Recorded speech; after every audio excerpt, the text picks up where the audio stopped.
देश की परीक्षा प्रणाली में उस लीकेज की बात करेंगे जिससे हमारे देश का सिस्टम रोकने में थका थका सा नजर आता है। और ये एक ऐसा लीकेज है जिसमें युवाओं के करियर का जहाज डूब जाता है।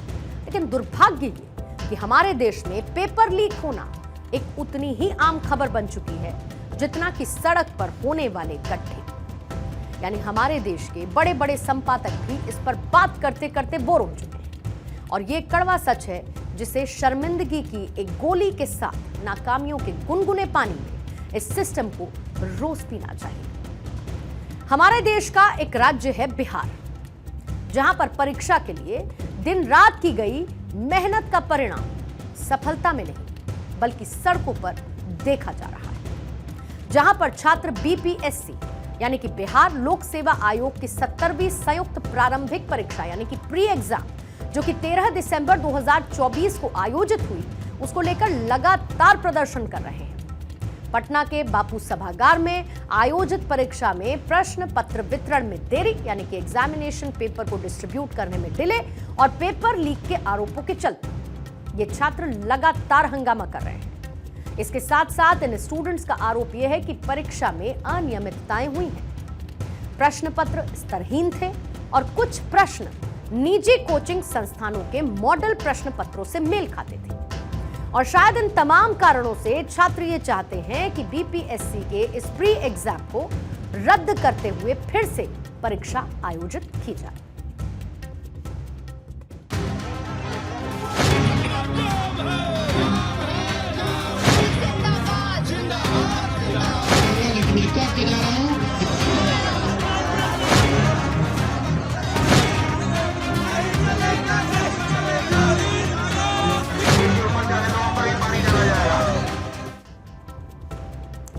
बीपीएससी छात्रों के आरोपों को राज्य लोक सेवा आयोग के अधिकारी मानने के लिए तैयार ही नहीं है और छात्रों से मुख्य परीक्षा की तैयारी में जुटने के लिए कह रहे हैं। राज्य सरकार ने कहा है कि अगर किसी के पास अनियमितताओं के सबूत हैं तो वो उसे दिखाएं। लेकिन यहां तो सवाल ये भी है कि छात्र आखिर कहां से ये सबूत लेकर आएंगे, क्योंकि ये काम तो सरकार का ही है, उसी सिस्टम का काम है। क्वेश्चन जो था उसका आंसर तक अनाउंसमेंट करके बताया जा रहा था कि नंबर 1 का क्या आंसर होगा, नंबर 2 का क्या आंसर होगा। अब तो न्याय हो जाए, अब तो रद्द कर करके एग्जाम लिया जाए। सब संपूर्ण जो भी सेंटर पे एग्जाम हुआ है उस सारे का रद्द किया जाए। जो बीपीएससी में जो धांधली हुई है और जो लोग इस धांधली में संलिप्त है उनका पर्दाफाश हो और एग्जाम को री एग्जाम के तहत लिया जाए, ताकि जितने भी न्याय पसंद विद्यार्थी है उनके साथ न्याय हो और री एग्जाम हो।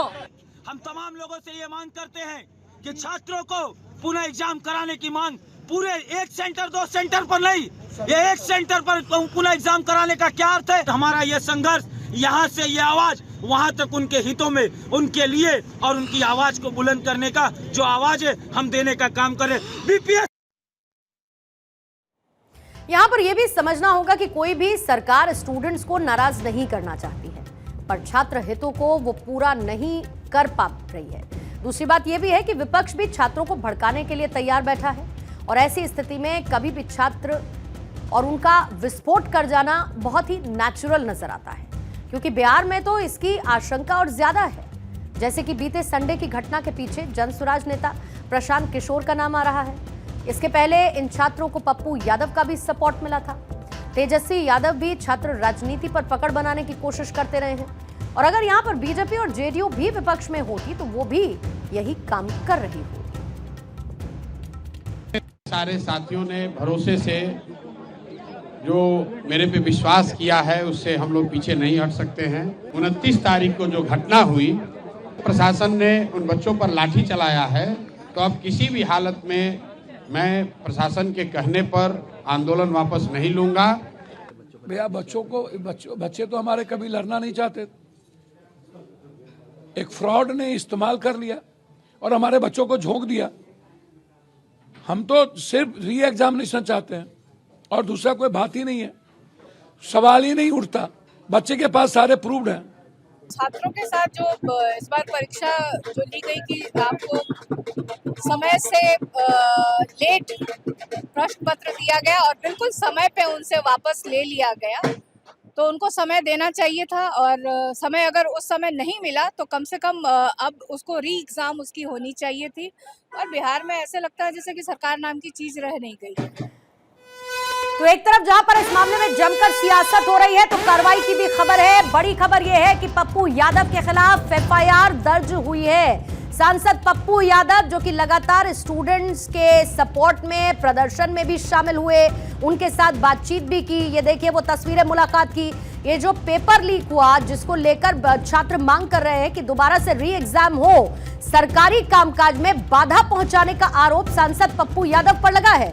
और इसी के मद्देनजर पप्पू यादव के खिलाफ केस दर्ज हो चुका है। उनके खिलाफ एफआईआर दर्ज की जा चुकी है। बीपीएससी पेपर को लेकर रेल रोकने का मामला, रेल रोकी गई थी, पटना की रेल पुलिस थाने में केस दर्ज हुआ है। सरकारी कामकाज में बाधा पहुंचाने के आरोप में सांसद पप्पू यादव के खिलाफ दर्ज हुआ है मामला।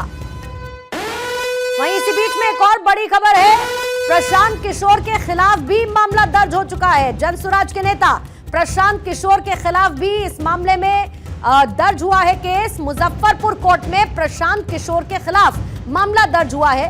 बीपीएससी अभ्यर्थियों को उकसाने का आरोप है प्रशांत किशोर पर, जिसका जिक्र अब से थोड़ी देर पहले हम कर रहे थे कि आरोप प्रशांत किशोर पर है कि उन्होंने स्टूडेंट्स को उकसाया है इस प्रोटेस्ट को और ज्यादा बढ़ाने के लिए। जनसुराज के नेता हैं प्रशांत किशोर, बिहार की पॉलिटिक्स में इस वक्त जबरदस्त एक्टिव हैं। मुजफ्फरपुर कोर्ट में प्रशांत किशोर के खिलाफ ये मामला इस वक्त दर्ज हुआ है। आरोप यह है कि बीपीएससी अभ्यर्थियों को उन्होंने उकसाया है प्रशांत किशोर ने, और इसी के साथ मामले में अब 10 जनवरी को कोर्ट में सुनवाई होनी है। यानी दोनों ही नेता, पप्पू यादव और प्रशांत किशोर, दोनों पर कार्रवाई हुई है। सांसद पप्पू यादव के खिलाफ भी केस दर्ज और जनसुराज के नेता प्रशांत किशोर के खिलाफ भी मुजफ्फरपुर कोर्ट में मामला दर्ज हो चुका है, जिसकी सुनवाई अब 10 तारीख को होनी है। आईशे यानी कि ऑल इंडिया हायर एजुकेशन सर्वे की 2016 और 17 की रिपोर्ट यह कहती है कि बिहार में 18 से 23 साल के युवाओं की जनसंख्या करीब 1.14 करोड़ है। और मान लीजिए कि इनकी जनसंख्या अब 1.25 करोड़ भी हो गई है, तो इसका मतलब यह है कि कम से कम इतने बच्चे तो जरूर इन छात्र आंदोलनों से प्रभावित हो। इसके साथ ही आप ये भी मान लीजिए कि पिछले 5 साल में भी करीब इतने ही बच्चे कॉलेजेस से भी निकले होंगे। जाहिर है कि उनमें से भी सभी को नौकरी नहीं मिली होगी। सरकार सबको नौकरी तो नहीं दे सकती, पर जितने लोग परीक्षाओं में भाग ले रहे हैं उनके लिए एक ट्रांसपेरेंट और करप्शन फ्री परीक्षा तो करवा ही सकती है।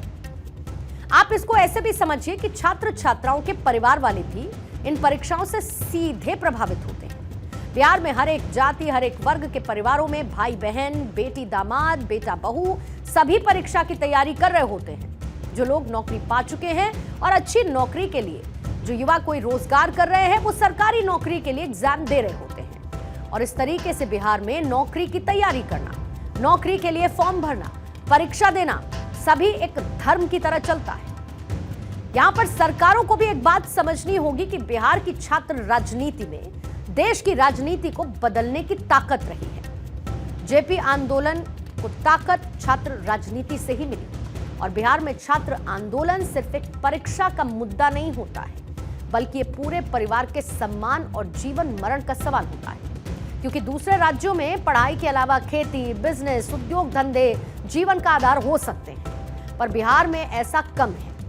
यहाँ पर अभी भी परिवार को चलाने के लिए नौकरी ही आधार है।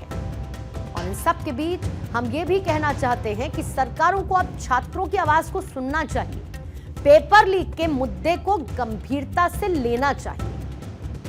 क्योंकि भारत में पिछले 5 सालों में जो पेपर लीक की खबरें सामने आई, उसके हिसाब से कम 45 परीक्षाओं में पेपर लीक की घटना हुई है। और इनमें से कम मिनिमम 27 ऐसे एग्जामिनेशंस रहे जो कि या तो रद्द कर दिए गए या फिर उनको टाल दिया गया।